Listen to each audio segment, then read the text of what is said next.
Good afternoon, welcome to good health. ఈరోజు మనం skin disease అయిన సోరియాసిస్ గురించి తెలుసుకుందాం. వీటికి సంబంధించి సిమ్టమ్స్ ఏ విధంగా ఉంటాయి, అలాగే ఎటువంటి ట్రీట్మెంట్ అందుబాటులో ఉందో తెలియచేయడానికి మనతో పాటు పాజిటివ్ హోమియోపతి డాక్టర్ సునీత గారు ఉన్నారు. వారిని అడిగి మరిన్ని విషయాలు తెలుసుకుందాం. Hello doctor. హలో అండి. సో సోరియాసిస్ గురించి చెప్పండి. సోరియాసిస్ అంటే ఒక స్టబర్న్ స్కిన్ డిజీజ్ అని చెప్తుంటారు, ఎందువల్ల అంటారు? సో సోరియాసిస్ అనేది చర్మవ్యాధిలో ఫస్ట్ జబ్బుగా మనం చెప్తూ ఉంటాం అనమాట. ఎందుకంటే ఇప్పుడు ఈ మధ్య కాలంలో సోరియాసిస్ కేసెస్ ఒక డయాబెటీస్ లాగా, ఒక హైపర్ టెన్షన్, బీపీ లాగానే సోరియాసిస్ కూడా అంత ప్లెంటీ ఆఫ్ కేసెస్ వస్తూ ఉన్నాయి. సో సోరియాసిస్ అనేది ఏంటంటే ఒక క్రానిక్ డిజార్డర్, మళ్ళీ రికరెంట్గా వచ్చేటువంటి ఒక స్కిన్ డిజార్డర్ అనమాట. సో ఈ సోరియాసిస్ అనేది మనకు బయటికి చాప పొలుసుల మాదిరిగా మనకు స్కిన్ అంతా రెడ్గా ర్యాష్ వచ్చినట్టుగా పొలుసులుగా ఉండడము, తర్వాత అనీజీనెస్ ఉండడము, అట్లా మనము ఫిజికల్గా దీన్ని చూస్తూ ఉంటాం. బట్ దీనికి చాలా పెథాలజీ ఉంటుంది. అంటే దేనివల్ల వస్తుంది, అసలు ఇది రావడానికి కారణం ఏంటి, ఇవన్నీ కూడా మనం క్లియర్ కట్గా తెలుసుకుంటే స్కిన్ అనేది ఏదైతే ఉందో మనము పర్టికులర్గా చూసినప్పుడు స్కిన్ యొక్క ఎపిడెర్మిస్ లేయర్ ఏదైతే ఉందో పైన ఉన్నటువంటి పొర, దాని కింద ఉన్నటువంటి నిర్మాణాలు ఇవన్నీ కూడా చాలా నిర్మాణాత్మకంగా ఉంటాయన్నమాట, స్ట్రక్చరల్గా. ఇవి ఏమవుతుందంటే ప్రతి 28 to 30 డేస్లో వీటి యొక్క పునరుత్పత్తి జరుగుతోంది. అంటే సెల్స్ అనేవి కరెక్ట్గా డివిజన్ చెందుతూ అవన్నీ కూడా పాతది వెళ్ళిపోతూ కొత్త సెల్స్ అనేవి వస్తూ ఉంటాయి బాడీలో. ఈ వచ్చేటువంటి ప్రాసెస్లో మనకు అబ్నార్మాలిటీ చోటు చేసుకొని సెల్స్ అనేవి పాతవి వెళ్ళక ముందుకే కొత్తవి ఫాస్ట్గా రీగ్రోత్ అయితే ఈ అబ్నార్మల్ కండిషన్ యొక్క ప్రొడక్టివిటీ ఏంటంటే మనకు ఆ స్కిన్ అనేది లేయర్గా కనిపించడం, ఇంకా పాత స్కిన్ ఏమి పోదు. ఈలోపు కొత్త స్కిన్ వస్తుంది. ఈ ప్రాసెస్ వచ్చేసి ఒక 3 to 4 డేస్ పట్టొచ్చు. జనరల్గా 28 to 30 డేస్ పడితే ఇది 3 to 4 డేసే పడుతుంది, అంటే సెల్ డివిజన్కి ఈ అబ్నార్మల్ కండిషన్ ఉన్న స్కిన్ వాళ్ళలో. సో అలాగా మనకు పొలుసులు మాదిరిగా స్కిన్ అంతా కూడా వ్యాపించి ఉంటుంది. ముఖ్యంగా ఇది హెరిడిటరీగా చెప్పుకోవచ్చు. సో పేరెంట్స్లో వాళ్ళలో ఒకరికి ఉంటే 1/4 పిల్లలకు వచ్చే అవకాశం ఉంటుంది, లేదా మనం కూడా స్టార్టర్స్ అయి ఉండవచ్చు అనమాట. ఇలాగా సోరియాసిస్ అనేది వివిధ రకాల సోరియాసిస్ చూస్తూ ఉంటాం. స్కిన్ డిజార్డర్స్ చాలా మేజర్, అది పైగా రికరెంట్గా వచ్చేటువంటి ఒక జబ్బు అనమాట. ఏది చేంజెస్ వచ్చినా కానీ తిరిగి వచ్చేటువంటి ఒక జబ్బుగా మనం ఈ సోరియాసిస్ని చెప్తూ ఉంటాం. ఓకే, ఆస్ట్రేలియా నుంచి కాలర్ ఉన్నారు. హలో. హలో, నమస్తే అండి. నమస్కారం అండి. చెప్పండి, ప్రాబ్లం చెప్పండి. స్కిన్ ప్రాబ్లం అండి. చెప్పండి. మా బాబుకి హెమాంజియోమా వచ్చింది. Okay. Is 4 months old. Okay. అది దానికి ఏమైనా ట్రీట్మెంట్ ఉందా అండి? ఓకే, ఏం చెప్పారండి అక్కడ, ఎట్లా స్టార్ట్ అయింది ఏంటి? అది బై బర్త్ వచ్చిందండి. Is a premature baby. Okay. he was born at 31 weeks only. Okay. పుట్టిన తర్వాత ఒక 4-5 days తర్వాత ఫైన్ చేసిండు దాన్ని. ఓకే. ఇక్కడ ఏం చెప్పారు అంటే యాక్చువల్గా అది దానంతట అదే వెళ్ళిపోద్ది, దానికోసం ఏం ట్రీట్మెంట్ చేయాల్సిన అవసరం లేదు అన్నారు. కాకపోతే అది ఫైట్ కొంచెం బిగ్ ఉంది. ఓకే, ఎక్కడ వచ్చిందండి? తన బ్యాక్ అండి, తల యొక్క back. Not head back, his okay. Right hand side back side. Okay అండి. ఓకే, జనరల్గా ఇదేంటంటే ఒక కంజెంటల్ అనామలీ అనమాట. కంజెంటల్ అనామలీ పుట్టుకతో వచ్చేటువంటి హిమాంజియోమా అని చెప్పారు. అంటే రక్తం, యాంజియోమా అంటే ఒక సిస్ట్ లాగా ఫామ్ అయ్యి మనకు ఒక గడ్డలాగా కనిపిస్తుంది అనమాట. అది బ్లడ్ సర్క్యులేషన్లో, అంటే ఇక్కడ మేజర్ పార్ట్స్లో కాకుండా దానికి బ్లడ్ సర్క్యులేషన్ వెళ్ళడము, ఫుడ్ వెళ్ళడము, ఇవన్నీ కూడా గ్రోత్ లాగా పెరుగుతూ ఉంటుంది. అది పుట్టుక నుండి కంజెంటల్గా వచ్చేటువంటి ఒక ప్రాబ్లం అనమాట. అయితే ఇది ఏదన్నా స్ట్రక్చరల్గా డిస్టర్బెన్సెస్ ఉంటే, వేరే ఆర్గన్స్ కానీ బిగ్ బ్లడ్ వెజిల్స్ కానీ ఏదైనా ప్రాబ్లం ఉంటే స్ట్రక్చరల్గా సర్జికల్ మెథడ్లో దీన్ని ట్రీట్ చేయడం జరుగుతుంది. అలా కాకుండా హిమాంజియోమా కండిషన్స్ ఎలాంటి అబ్నార్మాలిటీ అంటే ఆ హ్యూమన్ బీయింగ్స్కి ప్రాబ్లం లేకపోతే దాన్ని అలాగే వదిలేస్తారు. అదర్వైజ్ దాంట్లో కాంప్లికేషన్స్ వచ్చే అవకాశం ఉంటుంది. అయితే మీరు చెప్పినట్లుగా మనకి పెరుగుదల, అంటే బాడీ పెరుగుతూ ఉంటే హిమాంజియోమా ఏదైతే ఉందో, అంటే ఒక సిస్ట్ అనేది లోపలికి డిజాల్వ్ అయ్యే అవకాశం అనేది చాలా తక్కువగా ఉంటుంది. మనకు ఒక 20% to 25% మాత్రమే ఉంటుంది. కాబట్టి సర్జికల్ మెథడ్లోన మెడికల్ మేనేజ్మెంట్ అనేది కేవలం దాని యొక్క సైజు, అక్కడ వచ్చినటువంటి సైట్, దాన్ని బట్టి మాత్రమే హిమాంజియోమా గురించి మనం చెప్పొచ్చండి. ఓకే, వరంగల్ నుంచి కాల్ ఉన్నారు.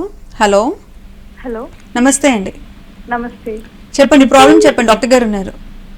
యాక్చువల్గా మా తాతయ్యకి ఇట్లనే చేతులకి అవుతుందన్నమాట.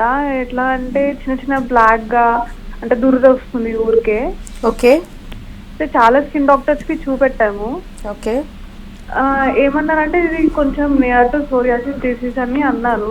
మెడిసిన్స్ యూజ్ చేస్తున్నారు, బట్ ఎక్కువ అనిపించట్లేదు అందరికి చూపెట్టినా. ఓకే సో దాని గురించి ఒకసారి మాట్లాడదామని. వయసు ఎంత అండి తనది? 65 to 70 మధ్యలో ఉంటారు. ఎంత కాలం నుండి కేవలం కాళ్ళకు చేతులకే ఉందా? లేదు, ఓన్లీ చేతులకి, అది కూడా మధ్యలో సెంటర్ లో, అంటే వైట్ పార్ట్ దగ్గర. ఓకే ఓకే అండి. సో మనకు దురద కూడా ఉంటుంది అంటే ఎగ్జిమా కండిషన్ ఏమైనా ఉందో చూసుకోవాలి. అయితే పర్టికులర్ సోరియాసిస్ ఏంటంటే కేవలం మనకు చేతుల వరకు మాత్రమే ఆక్రమించి ఉండేది కేవలం పాము ప్లాంటర్ సోరియాసిస్ అంటాం. అంటే లైక్ షేక్ హ్యాండ్ అట్లా ఇస్తుంటే ఆ రఫ్నెస్ వల్ల క్లియర్ కట్గా తెలిసేటువంటి వన్ టైప్ ఆఫ్ మనకి సోరియాసిస్ కండిషన్. అలా కాకుండా పొలుసులు మాదిరిగా ఉండి మనకు చేతుల మీద కాళ్ళ మీద కొంతమందికి బ్లాక్గా మచ్చలు వచ్చేసి ఉంటాయండి. అవేంటంటే మనకి ఎగ్జిమా కండిషన్ అయి ఉండొచ్చు, లేకపోతే బ్లడ్ సర్క్యులేషన్లో వచ్చేటువంటి డిస్టర్బెన్సెస్, అంటే మనకు డయాబెటిక్ లాంటి కండిషన్స్ ఉన్నప్పుడు కానివ్వండి, ఇంకేదైనా డిసీజ్కి మందులు వాడుతున్నప్పుడు స్కిన్ డిజార్డర్స్ కామన్గా వస్తుంటాయి. లైక్ ఆస్తమా, రెస్పిరేటరీ కంప్లైంట్స్కి మనం మందులు వాడుతుంటే అలా ఏమన్నా వస్తుందా అనేది చూడండి. సోరియాసిస్ కండిషన్ అయితే ఆ డ్రైనెస్ అనేది మనకు పర్టికులర్గా కనిపిస్తుంది. మెయిన్ ఆ స్కిన్ అబ్నార్మల్ గ్రోత్ ఉంటుంది.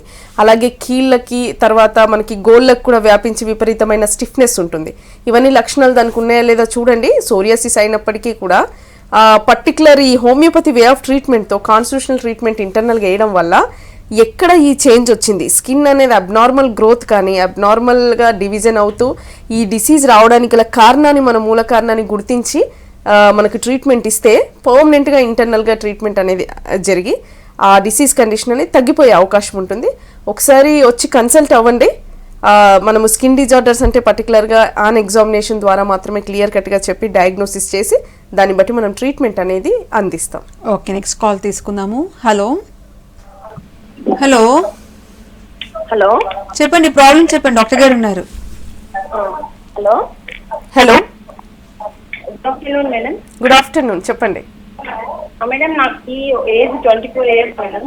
ఓకే నాకు ఒక 5 years ఉన్నప్పటి నుంచి అరికాలలో పగుళ్ళు ఉన్నాయి మేడం, అవి ఇంకా తగ్గట్లేదు. ఓకే ఓన్లీ అరికాలలో అంతే, ఇంకెక్కడ బాడీకి ఎక్కడ రాదు. ఇంకా వింటర్ సీజన్ లో ఇంకా ఎక్కువ ఇలా వాటర్ లో, రెయిన్ వాటర్ లో కాదు అలా నడిచిన నవ్వ రావడం అలా ఉంటుంది మేడం, లేకుంటే నార్మల్ గానే ఉంటుంది. ఓకే అండి, ఎంత బరువు ఉంటారు మీరు? నేను 55 ఉంటాను మేడం. ఓకే, ఇంకా థైరాయిడ్ లాంటి ప్రాబ్లమ్స్ ఏమైనా ఉన్నాయా? థైరాయిడ్ ఒక 5 years నుంచి ఉంది మేడం నాకు. ఓకే, చేతులకు కూడా ఉందా ఆ పగుళ్ళు? ఎక్కడ లేదు మేడం, కాలికి మాత్రమే, అరికాళ్ళలో మాత్రమే. ఓకే అండి, ఇక్కడ మనకి ఒకటి కాళ్ళలో క్రాక్స్ రావడం అనేది చాలా పర్టికులర్గా మనం ఎగ్జామినేషన్ చేయాలి. అది డ్రై స్కిన్ అయిపోయి ప్యాచీ స్కిన్ లాగా ఏమన్నా ఉంటుందా, కేవలం మడిమల వరకు మాత్రమే క్రాక్స్ ఏర్పడి దాని నుండి ఏమైనా ఊజ్ అవుతూ ఉందా, లేకపోతే థిక్ మనకి స్కిన్ అంతా అక్కడ థిక్ అయిపోయి మందం అయిపోయి విపరీతమైన నొప్పి కలిగించేలాగా, కంప్రెషన్ మీద నొప్పి కల్పించేలాగా ఇలా ఏమైనా ఉందో మనం అబ్జర్వ్ చేసుకోవాలి. మనము ఎందుకు అడిగామంటే థైరాయిడ్ డిజార్డర్స్ ఉన్న వాళ్ళలో డ్రై స్కిన్ అనేది ఉంటుంది. ఆ డ్రై స్కిన్ అనేది హోల్ బాడీయే కాకుండా ముఖ్యంగా ఈ చేతుల్లోకి మన అరిపాదాల్లోకి ఎక్కువగా వచ్చేటువంటి అవకాశం ఉంటుంది. దానివల్ల ఆ క్రాక్స్ అనేవి, ఆ డ్రైనెస్ అనేది ఎంతగా ఉంటుందంటే ఈ హార్మోన్ కొద్దిగా లోపించడం వల్ల ఆ స్కిన్లో ఆ ఎలాస్టిసిటీ పోతుంది, ఆ మాయిశ్చర్ అనేది పోయి విపరీతమైన పగుళ్ళు రావడం, దాని నుండి విపరీతమైన మంట, వాటి నుండి ఊజ్ అవ్వడం, వింటర్లో అయితే ఇంకెక్కువ వరస్ట్ అవ్వడం అనేది జరుగుతూ ఉంటుంది. ఎప్పటికప్పుడు ఇది మాయిశ్చర్గా ఉండేలా చూసుకోవాలండి. ఎట్టి పరిస్థితుల్లో వాటర్లో ఎక్కువగా మనం చూడకూడదు. తప్పకుండా చెప్పులు అవి వేస్తూ ఉండాలి, ఎందుకంటే ఆ వాతావరణం చేంజెస్కి అది ఇంకెక్కువ పగిలే అవకాశం ఉంటుంది ఒక స్టెప్ నుండి ఒక స్టెప్కి. అర్థమవుతుందా? కాబట్టి ముందే మనము స్లిప్పర్స్ అవి బాగా యూస్ చేస్తూ, తర్వాత మనకి మాయిశ్చరైజర్ యూస్ చేస్తూ సాక్స్లు అవి వేసుకోవడము, ఇలాంటి కండిషన్స్ ద్వారా కొంచెం ప్రివెంట్ చేయగలుగుతాం. బట్ ఇంటర్నల్ మెడికేషన్ ద్వారా మాత్రమే ఆ డ్రైనెస్, ఆ ఎగ్జిమా కండిషన్ అంటే ఆ దురదకు సంబంధించింది అది మనం తగ్గించవచ్చండి. కొంతమందిలో థైరాయిడ్ డిజార్డర్స్ ఉన్న వాళ్ళలో ఈ డ్రై స్కిన్ అనేది మనము కామన్గా చూస్తూ ఉంటాం. ఓకే, నెక్స్ట్ కాల్ తీసుకుందాము. హలో హలో హలో రాజేష్ గారు నమస్తే అండి. నమస్తే మేడం. చెప్పండి ప్రాబ్లం చెప్పండి, డాక్టర్ గారు ఉన్నారు. మేడం మేడం టీవీ వాళ్ళని తగ్గించి మాట్లాడండి. మేడం వేరే కడికి వెళ్ళి మాట్లాడుతున్నాను మేడం. చెప్పండి. మేడం నా చేతులకు మా పుండ్లు లెక్క చేప పుండ్లు లెక్క పోతున్నాయి మేడం. ఓకే, ఎప్పటి నుండి? 4 years అవుతుంది మేడం. ఓకే, చూయించుకున్నారా మరి హాస్పిటల్లో? ఏమన్నారు? అదే మేడం ఇది సోరియాసిస్ అన్నారు. ఓకే, అయితే ఇది కాళ్ళకు కూడా అయింది మేడం, అరకాళ్ళకు అయింది, అరచేతులకు అయింది మేడం. ఓకే అండి, ఇదేనా మీ సమస్య? V6 లో చూసాను. అయితే మరొకసారి కాల్ చేసి తెలుసుకుందాం మేడం అని తెలుసుకున్నాం. మేడం ఎన్ని మెడిసిన్స్ వాడినా తగ్గుతలేదు మేడం. హైదరాబాద్ లో చూపించుకున్నా, వరంగల్ లో చూపించుకున్నా, ఎక్కడ చూపించినా తగ్గుతలేదు. మరి దీన్ని అసలు ప్రాబ్లం ఏంటి ఒకసారి తెలుసుకున్నాను ఫోన్ చేశాను మేడం. ఓకే అండి, ఓకే సార్. మనకి సోరియాసిస్ కండిషన్ అంటే స్కిన్ డిజార్డర్. ఇది మనకు స్కాల్ప్, నెత్తిలో స్కాల్ప్ సోరియాసిస్ లాగా స్కిన్ మీద మొత్తం కూడా మనకి చాలా రకాలైనటువంటి సోరియాసిస్ మన బాడీలో ఏర్పడుతూ ఉంటాయి. ఫ్లేక్ సోరియాసిస్ అని, తర్వాత గట్టెడ్ సోరియాసిస్ అని, ఇన్వర్స్ సోరియాసిస్, ఈ రకరకాలు ఉంటాయండి. అందులో ఒక రకమైనటువంటిది పాము ప్లాంటర్ సోరియాసిస్ అనమాట. అంటే కేవలము స్కిన్ యొక్క రఫ్నెస్ ఎక్కడ ఉంటుంది, ముఖ్యంగా మనకు అరిపాదాల్లో, అరిచేతుల్లో ఉంటుంది. ఈ 2 ప్రాంతాల్లో ఆ స్కిన్ అనేది ఎక్కువగా ఓవర్ గ్రోత్ అయిపోయి గట్టిగా మనకి చూడటానికి ఇట్లా థిక్ అయిపోయి ఉంటుంది అనమాట. ఆ స్కిన్ అంతా కూడా మనము ఇలా తీస్తుంటే పొరలు పొరలుగా వచ్చేదానిలా, కానీ అలా తీసేస్తే మళ్ళీ బ్లీడింగ్ అవ్వడం అనేది జరుగుతూ ఉంటుంది. సో అది పామో ప్లాంటర్ సోరియాసిస్ అండి. బాడీలో ఈ చేంజెస్ ఎందుకు వచ్చాయో గుర్తించి మూల కారణాన్ని తీసుకొని మనం హోమియోపతి వే ఆఫ్ ట్రీట్మెంట్తో పూర్తిగా తగ్గించవచ్చు. జనరల్గా అన్ని సోరియాసిస్కి దీనికి తేడా ఏంటంటే కనిపించదు సిమ్టమాటిక్గా. కేవలం మనం దాన్ని టచ్ చేస్తేనే, తర్వాత మనం చేసే పనుల వల్ల ఇబ్బంది కలగడం, అనీజీనెస్, కాన్సన్ట్రేషన్ దెబ్బతినడం, ఇలాంటి అవకాశాలు మనకి పాము ప్లాంటర్ సోరియాసిస్లో ఉంటాయి. ఇలాంటి కేసెస్ చాలా ఉన్నాయండి హోమియోపతిలో. ఇంటర్నల్ మెడికేషన్ ద్వారా అదంతా కూడా నార్మల్ స్కిన్ లెవెల్కి వచ్చి తిరిగి మళ్ళీ రికరెంట్గా రాకుండా చేస్తాం. ఇంకోటి మళ్ళీ కాంటాక్ట్ ఉన్నారనుకోండి, ఒకసారి సోరియాసిస్ టచ్ మనకి బాడీలో వచ్చి ఎక్కువగా కాంటాక్ట్ ఉండడం, లైక్ ఇంజురీస్, దెబ్బలు తాకడం లాంటివి ఉంటాయి కదా, దాంట్లో ఎక్కువ అయ్యే అవకాశం ఉంటుంది. కాబట్టి పామో ప్లాంటర్ సోరియాసిస్ వరస్ట్ కండిషన్కి వచ్చే అవకాశం కూడా ఉంటుంది. కాబట్టి ఇంకా కూడా లేట్ చేయకుండా, ఆల్రెడీ 4 years 5 years నుండి మందులు వాడుతున్నారు. బట్ ఇక్కడ పాజిటివ్ హోమియోపతిలో దీనికి సంబంధించి మంచి డాక్టర్స్ అవైలబుల్ ఉన్నారు. మీరు వచ్చి కన్సల్ట్ అవ్వండి సార్. ఇంటర్నల్ ట్రీట్మెంట్ అనేది అవైలబుల్ ఉంది. ఓకే డాక్టర్, సో ఇందాక మీరు టైప్స్ చెప్పారు, స్కాల్ప్ సోరియాసిస్, గట్టెడ్ సోరియాసిస్ అని. సో వాటి సిమ్టమ్స్ ఏ విధంగా ఉంటాయి, ఎలా తెలుసుకోవాలి మనం సోరియాసిస్ ఉందనేసి? సో సోరియాసిస్ అంటే జనరల్గా ఇప్పుడు మీరు అన్నట్టు స్కాల్ప్ సోరియాసిస్ అనేది మొట్టమొదటి స్టార్ట్ అయ్యే అవకాశం ఉంటుంది. కేవలం అది డాండ్రఫ్ లాగా అది డాండ్రఫ్ లాగా ఇమిటేట్ చేస్తూ ఉంటుంది. సో మనం పొరపాటు పడే అవకాశం ఉంటుంది, ఇది కేవలం డాండ్రఫ్ మాత్రమే అని. క్లియర్ కట్గా కోంబింగ్లో మనకు తెలుస్తూ ఉంటుంది, పొలుసులుగా రాయడం. సెబోరియల్ డెర్మటైటిస్ కండిషను, డాండ్రఫో అనుకొని నెగ్లెక్ట్ చేయడం జరుగుతుంది ఈ 2 కండిషన్ల. ఇవి కాకుండా అది తర్వాత క్రానిసిటీకి వెళ్ళాక తెలుస్తుంది మనకు సోరియాసిస్ అని. ఆ సోరియాసిస్ అంతా కూడా స్ప్రెడ్ అయ్యి ఇయర్స్లోకి కూడా ఉంటుంది అనమాట. ఇయర్స్లోకి, నెక్లోకి ఆ స్టిఫ్నెస్ రావడము, ఇలాంటి ఇబ్బందులన్నీ మనకు సోరియాసిస్లో లక్షణాలుగా కనిపిస్తూ ఉంటాయి అన్నమాట. ఇరిటేషను, ఇచ్చింగ్ ఉండడం జరుగుతుంది. దాంతోపాటు సెకండరీ ఇన్ఫెక్షన్ లాగా ఫంగల్ ఇన్ఫెక్షన్ వచ్చే అవకాశం ఉంటుంది దీంట్లో. అండ్ ఇలాగే ఫ్లేక్ సోరియాసిస్ అంటారు. ఫ్లేక్స్ అంటే సాధారణమైన అని మీనింగ్ అనమాట, దాని మెడికల్ వర్డ్. సో అంటే ఏంటంటే దీన్నే మనము సోరియాసిస్ వల్గారిస్ అంటారు. అంటే బాడీ అంతా సర్వసాధారణంగా రెడ్ ర్యాషెస్తో ఇట్లా నకిల్స్ దగ్గర, ఎముకల దగ్గర, మనకు మోచేతులు, మోకాలు, బటక్స్ దగ్గర ఎక్కడైతే సుపీరియర్ పార్ట్ ఉంటుందో అక్కడ ఎక్కువగా మనకి సోరియాసిస్ కనిపిస్తూ ఉంటుంది. దీన్ని ఫ్లేక్ సోరియాసిస్ అంటారు. గట్టేట్ సోరియాసిస్ అంటే ఒక బిందువు లాంటిది అనమాట. ఒక చిన్న డ్రాప్ని మనం గట్టేట్ అంటాము. అంటే మనకంతా కూడా ఈ థ్రోట్ ఇన్ఫెక్షన్స్, తర్వాత వైరల్ ఇన్ఫెక్షన్స్, చికెన్ పాక్స్ తర్వాత ఎక్కువగా వచ్చేటువంటి అవకాశం ఉంటుంది. కేవలం ఒక వాటర్ బిందువులా కనిపిస్తుంటుంది, బాడీ అంతా ఉంటుంది. దీన్ని మనం గట్టెడ్ సోరియాసిస్ అని. ఇన్వర్స్ సోరియాసిస్ అంటే పొలుసుల మాదిరి ఏం కనిపించదండి, ఫ్లెక్జాస్లో ఉంటుంది. అంటే ఎక్కడెక్కడ మడతలు ఉంటాయో, బ్రెస్ట్ కింద కానివ్వండి, అబ్డామినల్ కానివ్వండి, గజ్జలలో కానివ్వండి, లెగ్ యొక్క వెనకాల అంటే మనకు మోకాలు వెనక అక్కడ ఎక్కడెక్కడ మడతలు ఉంటాయో అక్కడక్కడ మనకి ఇన్వర్స్ సోరియాసిస్ వచ్చి ఫంగల్ ఇన్ఫెక్షన్ని కూడా ఇమిటేట్ చేస్తూ ఉంటుంది. ఇకపోతే ఎరిథ్రోడెర్మిక్ సోరియాసిస్ అంటారు. రెడ్గా ర్యాష్ లాగా కనిపిస్తుంది, చాలా ఎక్కువ బ్లీడర్స్ కూడా ఉంటాయన్నమాట. పస్టులర్ సోరియాసిస్, ఇవన్నీ కూడా రకరకాలైనటువంటి సోరియాసిస్ మనం చూస్తూ ఉంటాం. ఓకే, నెక్స్ట్ కాల్ తీసుకుందాము. హలో, నమస్తే అండి. నమస్తే అండి, చెప్పండి, ప్రాబ్లం చెప్పండి. కమల్ మాట్లాడుతున్నానండి. ఓకే, బాబుకి హలో చెప్పండి. బాబుకి సొరైజ్ వచ్చాయండి.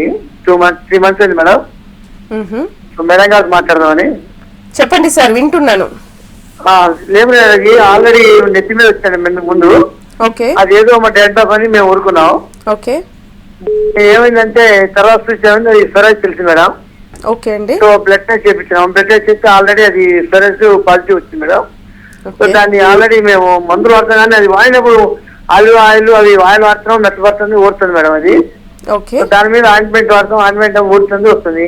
సో కర్రీస్ ఏమైనా తిన్నప్పుడు అది ఆటోమేటిక్ వేరే పాడే వస్తువులు తింటే వస్తుంది మేడం. అది అసలు దానికి ఎంతవరకు అది కరెక్ట్ కాదు, అసలు ఉన్నదా లేదా అని మేడం అనుమానం మేడం. అది ఓకే అండి. ఎంత వయసు బాబుకి? 21 మేడం. ఓకే అండి. ఇక్కడ మనకు సోరియాసిస్ అనేది మనం చెప్పుకున్నాము దీర్ఘకాలికమైన వ్యాధి, క్రానిక్ డిసీజ్, స్కిన్ డిజార్డర్ అనమాట.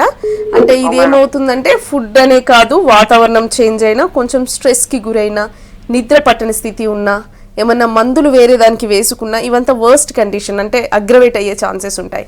సో సోరియాసిస్ అనేది మన పూర్వీకులకు ఎవరికైనా ఉంటే జీన్స్ ద్వారా మనకు వచ్చే అవకాశం ఉంటుంది. ఒక 1/4 పార్ట్ మనం అనుకున్నాం 25% వరకు వచ్చే అవకాశం ఉంటుందని. బాబుకి ఏ కారణం చేత వచ్చిందనేది మనం క్లియర్ కట్గా చూడొచ్చు. అండ్ ఇంకొకటి ఇలాంటి తేడా వచ్చినప్పుడల్లా ఎక్కువ అయ్యే ఛాన్సెస్ ఉంటాయి. అది మందులతోట లేకపోతే నార్మల్గా డిసీజ్ ఎక్కువ అవుతుందా అర్థం కాని పరిస్థితి. బట్ దీనికి మనకు హోమియోపతి ట్రీట్మెంట్ అనేది అవైలబుల్ ఉందండి. స్కాల్ప్ సోరియాసిస్ నుండి మొదలుకొని అంతా స్ప్రెడ్ అవుతూ ఇబ్బందికరంగా ఉంటుంది. మీరు ఆ మాయిశ్చరైజర్స్ అన్ని ఆయిల్ రూపంలో ఉన్న మాయిశ్చరైజర్స్ కేవలం ప్రివెంట్ చేయడానికి, అంటే వచ్చిన దాన్ని కప్పిపెట్టడానికి తప్ప, అంటే ప్రివెంట్ చేయడానికి కాదు, వచ్చిన దాన్ని కప్పిపెట్టడానికే తప్ప పూర్తిగా దాన్ని తీసేయడం అనేది జరగదు. కేవలం మనం ఇంటర్నల్గా ట్రీట్మెంట్ ఇస్తూనే దాని యొక్క మెకానిజం ఏదైతే ఉందో, అంటే అబ్నార్మల్గా ఏర్పడే ఈ స్కిన్ గ్రోత్ ఏదైతే ఉందో దాన్ని మనం కంట్రోల్ చేయాలి. అప్పుడైతేనే పర్మనెంట్ ట్రీట్మెంట్ ఉంటుంది. లేకపోతే మళ్ళీ రికరెంట్గా వచ్చావు. ఒకవేళ చల్లటి వాతావరణం ఉంది వస్తుంది, ఏదైనా ఫుడ్లో తేడా వస్తే ఆ ఇండివిజువల్ పర్సనాలిటీకి అది సెన్సిటివిటీ ఉంటే తిరిగి వచ్చేస్తుంది. ఏమైనా దెబ్బలు తాకినా, జ్వరం వచ్చినా, ఏదన్నా విపరీతంగా ఆలోచించినా, స్లీప్లెస్నెస్, ఫుడ్ లేట్ నైట్ తీసుకున్న ఇలాంటి కండిషన్లో సోరియాసిస్ ఎక్కువ తక్కువ అయ్యే అవకాశం ఉంటుంది. దానికి కంగారు పడొద్దు. ముందు ముఖ్యంగా లోపల ఉన్నటువంటి దానికి మనం ఇంటర్నల్గా ట్రీట్మెంట్, జెనెటిక్ కాన్స్టిట్యూషనల్ ట్రీట్మెంట్, ఎక్కడ తేడా వచ్చిందనే దాని మూల కారణంగా మనం ట్రీట్మెంట్ ఇస్తే లోపల నుండి పూర్తిగా తగ్గిపోయి ఇక ఈ రికరెన్స్ కూడా తగ్గే అవకాశం ఉంటుంది. ఓకే, నెక్స్ట్ కాల్ తీసుకుందాము. హలో హలో మేడం, చెప్పండి, ప్రాబ్లం చెప్పండి. మేడం మాది 8 నెలల నుంచి నాకు సోరియాసిస్ అని తేలింది మేడం. డాక్టర్ దగ్గరికి వెళ్తే ఓకే, అయితే దానికి మందులు లేవు, ఇంగ్లీష్ మందులు లేవు, ఈ మందులు లేవు అని ఏదో మామూలుగా ఒక ఆయిల్ ఇచ్చి వాడమన్నారు. ఓకే, ఇప్పుడు మీ లైవ్ చూసాక హోమియోపతిలో ఏమన్నా మెడిసిన్స్ ఉన్నాయా, ఏమేమి తినాలో ఏంటో, ఏం తినకూడదా అని తెలుసుకుందామని ఫోన్ చేశాను మేడం. Okay okay. సోరియాసిస్ అనేది మీరు ఈ మధ్య 2 నెలల క్రితం మాత్రమే అది స్కిన్ డిజార్డర్గా గుర్తిస్తే మీకు డాక్టర్ గారు చెప్పారు డయాగ్నోసిస్ సోరియాసిస్ అని. అసలు సోరియాసిస్ అనేది మనకు ఎవరికైనా పేరెంట్స్కి ఉంటే వస్తుంది, లేదా మన బాడీలో స్ట్రెస్ ఎక్కువగా ఉంటాయి, అంటే అది ఇండివిజువల్ పర్సన్కి స్ట్రెస్ ఎక్కువైపోయి అబ్నార్మల్ స్కిన్ గ్రోత్ అనమాట. మనకి అంటే ఏమవుతుందంటే మనకి ఈ ప్రొటెక్టివ్ మెకానిజం లాగా ఉన్నటువంటి సెల్స్ మన ఓన్ సిస్టమ్ మీదే, ఆటో ఇమ్యూన్ మీదే ఎగెనెస్ట్గా పనిచేస్తే సెల్స్ ఫాస్ట్గా పెరుగుతాయి. లోపల ఉన్నటువంటి మెకానిజం అది అబ్నార్మల్గా రియాక్షన్కి ఫాస్ట్గా పెరుగుతాయి అన్నమాట. సో దీంట్లో ఏమవుతుంది, టీ సెల్స్ అనేవి అనమాట, మనకు ప్రొటెక్ట్లో ఉన్నటువంటి WBCకి సంబంధించిన టీ సెల్స్ అనేవి మనకు అటాక్ చేస్తే ఇమ్యూన్ సిస్టమ్ని, స్కిన్ అనేది చాలా ఫాస్ట్గా గ్రోత్ 7 times ఎక్స్ట్రా గ్రోత్ అవుతుంది ఫస్ట్ దానికంటే, నార్మల్గా అయ్యేదానికంటే. సో ఇలా ఉండడం వల్ల సోరియాసిస్ వస్తుందండి. అయితే మీకు ఏ ప్రాంతంలో ఎక్కువగా ఉంది, ఎలాగ స్టార్ట్ అయింది అనేది మనకు మెడికల్ హిస్టరీ కావాల్సి ఉంటుంది. హోమియోపతిలో ఇప్పుడు స్టార్ట్ అయింది కాబట్టి మీకు ఇమీడియట్గా ట్రీట్మెంట్కి వస్తే పూర్తిగా మనం లోపల నుండి దాన్ని తగ్గించవచ్చు అనమాట. అది ఏ టైపు, ఎంత సివియారిటీ ఉంది, మీరేం పని చేస్తూ ఉంటారు, మీ రియాక్షన్స్ ఏంటి బాడీలో, ఇండివిజువాలిటీని మనం గుర్తించి మెడికల్ హిస్టరీ ద్వారా పూర్తిగా తగ్గించవచ్చండి. మీరు వచ్చి పాజిటివ్ హోమియోపతి క్లినిక్ని కన్సల్ట్ అవ్వండి. ఓకే డాక్టర్, సో సోరియాసిస్ అనేది కంటేజియస్ డిజీజా? ఒకవేళ ఎవరికైనా సోరియాసిస్ ఉంటే మనం టచ్ చేస్తే మనకు రావడం, లేదంటే స్కాల్ప్ సోరియాసిస్ ఉన్నవాళ్ళు వాళ్ళ కోమ్స్ మనం వాడతాం, అలా వచ్చే ఛాన్సెస్ ఉన్నాయంటారా? ఇది ఖచ్చితంగా ఒకరి నుండి ఒకరికి వచ్చే అంటువ్యాధి మాత్రం కాదండి. అసలు అంటువ్యాధిగా ఉండదు. ఒకవేళ ఏమైనా డిశ్చార్జెస్ అవన్నీ ఉంటే కూడా అదే ఏమీ మనకి తగిలి ఇంకొక చోట వచ్చేటువంటి అవకాశం లేదు. కాకపోతే ఇలాంటి దానికి మనం అవేర్నెస్ ఏంటంటే ఆ డ్రైనెస్ అనేది తగ్గించుకునే విధంగా ఉండాలి. డ్రెస్సింగ్ కానివ్వండి, పూర్తి క్లాతింగ్, అలాగే మీరు అన్నట్టు కోంబింగ్ చేసేటప్పుడు ఎవరిది వాళ్ళకి ఇండివిజువల్గా ఉంటే బెస్ట్. ఎందుకంటే మీరు అన్నట్టు ముందు సోరియాసిస్తో అంటువే అది ఏమీ రాదు. సోరియాసిస్ ఉన్న వాళ్ళకి ఫంగల్ ఇన్ఫెక్షన్స్, డాండ్రఫ్, సెబోరియల్ డెర్మటైటిస్ లాంటి కండిషన్స్ ఉంటే అది కోంబు ద్వారా ఒకరి నుండి ఒకరికి వచ్చే అవకాశం ఉంటుంది. అందుకే ఇప్పుడు ఇండివిజువల్గా అందరూ కూడా పాటిస్తున్నారు, ఎవరిది వాళ్ళకు ఉండాలి. ఎందుకంటే వాళ్ళ నుండి ఖచ్చితంగా మనకు వచ్చి అది స్ప్రెడ్ అవుతూనే ఉంటుంది. ఒకసారి వచ్చిందంటే అది స్ప్రెడ్ అవుతూనే ఉంటుంది. కాబట్టి ఇదేమీ అంటువ్యాధి కాదు, కాకపోతే హైజెనిక్ అనేది ఎవరిది వాళ్ళ ఉండి క్లాతింగ్ కానీ, తీసుకునే ఫుడ్, మాయిశ్చర్ మెయింటైన్ చేయాలి. బాడీలో ఎక్కువ డ్రైకి ఎక్స్పోజ్ అవ్వడం లాంటిది, ఓపెన్గా ఉండడం లాంటిది కాకుండా కొంచెం జాగ్రత్తలు తీసుకోవాలి. అలాగే మీరు ఫుడ్ అడిగారు, కొంచెం లైక్ మీట్కి సంబంధించిన ఫుడ్, హై ప్రోటీన్ డైట్ కానివ్వండి, లేకపోతే ఎలర్జీ వచ్చేటువంటి సీ ఫుడ్ కానీ, ఇవన్నీ కూడా అవాయిడ్ చేస్తే బెటర్ అనమాట. తర్వాత కొంతమందికి ఎగ్ కూడా ఎలర్జీ ఉంటుంది. ఇలాంటివి కొన్ని అవాయిడ్ చేస్తే ఆ ఇండివిజువల్ పర్సన్కి సోరియాసిస్ ఎక్కువ అవ్వకుండా ఉంటుంది. ఇంకా ఆల్కహాల్ కన్జంప్షన్ చాలా ఇంపార్టెంట్. స్మోకింగ్ కానివ్వండి, కూల్ డ్రింక్స్ కానివ్వండి, ప్రిజర్వ్డ్ మెటీరియల్స్, ఇవి తీసుకుంటే ఎక్కువ అయ్యే అవకాశం ఉంటుంది. వీటన్నిటిని కూడా మీరు తప్పకుండా అవాయిడ్ చేయాల్సి ఉంటుంది. సో ఓవరాల్గా సోరియాసిస్కి సంబంధించి హోమియోపతిలో మంచి ట్రీట్మెంట్ అందుబాటులో ఉందని చెప్తున్నారు. థ్యాంక్ యూ సో మచ్ అండి. ఇది వాళ్ళ గుడ్ హెల్త్. కీప్ వాచింగ్ వై6 న్యూస్.